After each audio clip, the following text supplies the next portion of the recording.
Hi there. Kenobi's probably the most popular Star Wars character in the Star Wars. People have been wanting a Kenobi spinoff before Disney even bought the company. Now that it's finally here, I've kind of been split on it. This might be a controversial opinion. What am I saying? It's Star Wars. Everything is a controversial opinion. But I personally think Kenobi wasn't as good as it could have been. The show definitely delivers in a lot of areas, but it also has some issues that make it so that I can't love this show the same as other Star Wars media. So buckle up, girls and boys, because this is where the fun begins.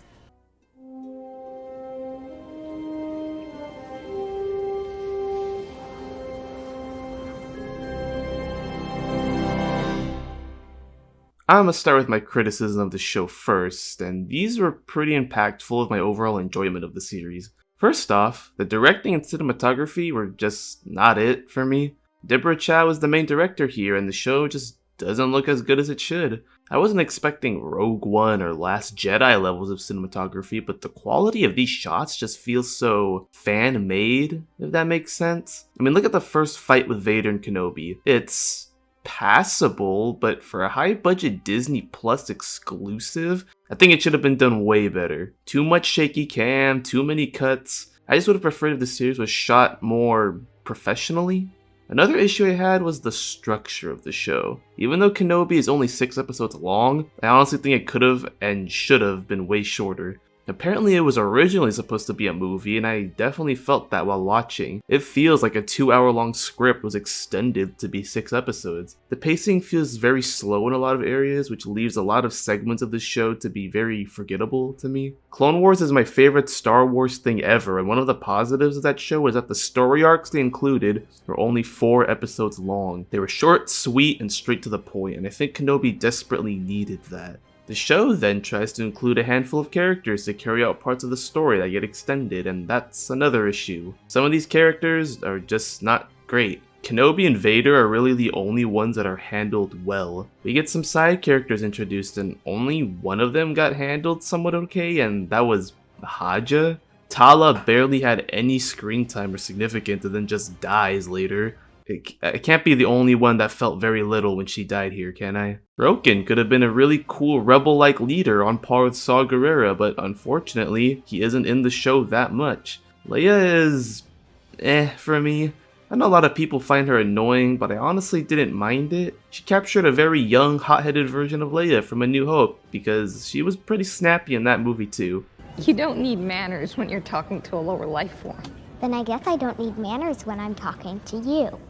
Governor Tarkin, I should have expected to find you holding Vader's leash.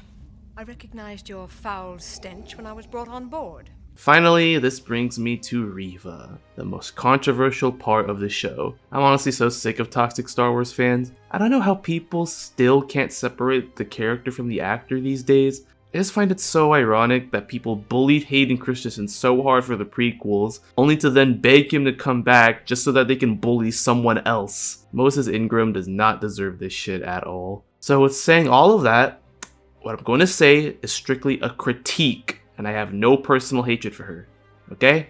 I don't think she did a very good job acting-wise. It's hard to tell if this was due to bad directing or a bad script, but her performance is just very flat and unengaging. There's only one scene in the entire show where she actually shows genuine emotion, and that's the last scene of her. Her whole character is honestly not that good writing-wise either. She's immediately not intimidating as a villain since she just looks like a normal person. Trilla from Fallen Order serves as a very similar character in that game, but at least they gave her a cool helmet so she looks evil. It's a very small and simple touch to make someone look threatening. Her motives are okay. She wants revenge against Vader for Order 66 and is using Kenobi to get it. That's fine. But after she gets stabbed and survives it, she just goes to kill Luke for some reason. First off, I get the dark side is strong enough to keep people from dying despite any injury. I get that, alright? My favorite Star Wars character of all time did that. But I think just making it so any character can survive simply because they're angry is a little stupid. Vader and Maul are understandable because their hate is just that strong. We as the audience know how much hatred they have for Kenobi.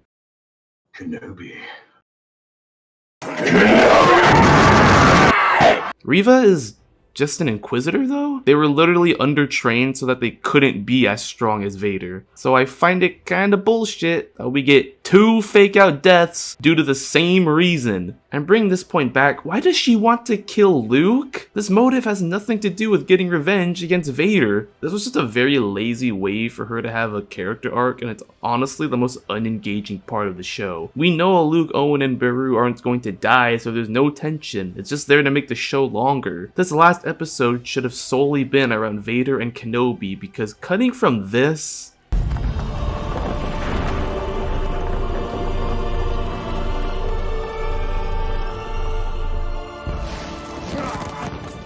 to Reva fighting farmers just really messed up the pacing for me. Okay, let me talk about the stuff I like before people think I hate this show. Ben Kenobi is still a good character. Go figure. I'm not the biggest Kenobi fan like a lot of people, but it's hard to deny that he is one of the best characters in Star Wars. Here we get a side of him we've never really seen before.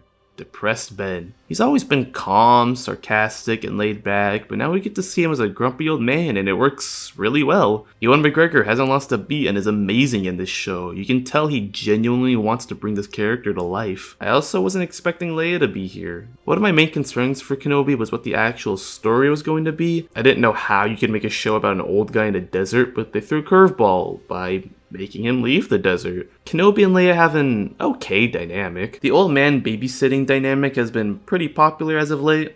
Star Wars already has too, and while I like that kind of character dynamic, as many other stories have done them really well, I feel like this one isn't the greatest. I get they're trying to justify Leia naming her kid after Ben, but I felt the relationship could have had more wholesome moments. They really only have one conversation where they really bond, otherwise it's just Kenobi and Leia running away as the plot moves along. There is one thing though that the show did perfectly, and that's Darth Heckin' Vader. Disney has done a lot with Star Wars, good and bad, but the one thing I believe they've improved on was how Darth Vader has been perceived. With Rogue One, Rebels, and Fallen Order, they've really made it known that Vader's OP and a terrifying force of nature. They don't pull any punches with him in this show. Vader is powerful and terrifying. That's it, mister! You just lost your brain privileges!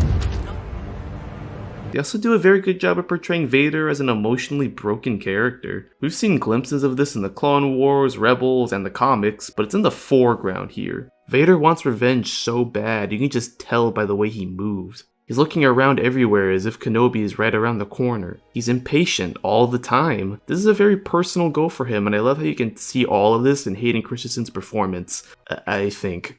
They also made one more improvement with Vader, and that's reminding us that he is Anakin. See, there's always been this odd line between Anakin and Vader. They're so different from each other that it becomes more of a separation of personality. Like, you can't really see that Anakin is Vader. But this show reminds us that he's still in there. He's just really messed up and is using the title of Vader to cope with what he's done. That final scene with his cracked mask is the best part of the whole show. Him saying he killed Anakin is such a deep line. It gives closure to Kenobi since he thought he had to save Anakin, but it also lets Vader believe he's behind all of the stuff he's done and he's embracing that there's no turning back. I actually got pretty emotional during this part. I love the usage of Anakin's face being shown to people. Ahsoka and Kenobi only see his face by force, signifying that they aren't the ones who can save him. And it's only with Luke, his own son, where he asks him to take off the mask voluntarily so that he can be brought back into the light. The layers of character building done for Vader over the years has been the best part of the Disney era of Star Wars, and he is the best part of Kenobi by far.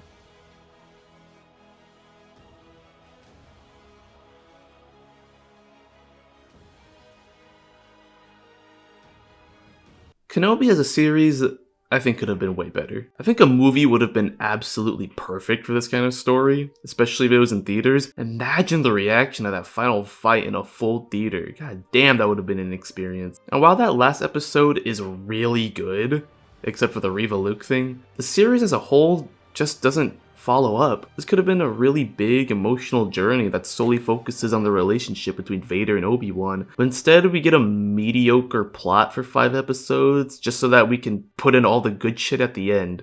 This show definitely had some ups, and they had a whole lot of downs, so I think Kenobi can only earn a 6 out of 10 for me.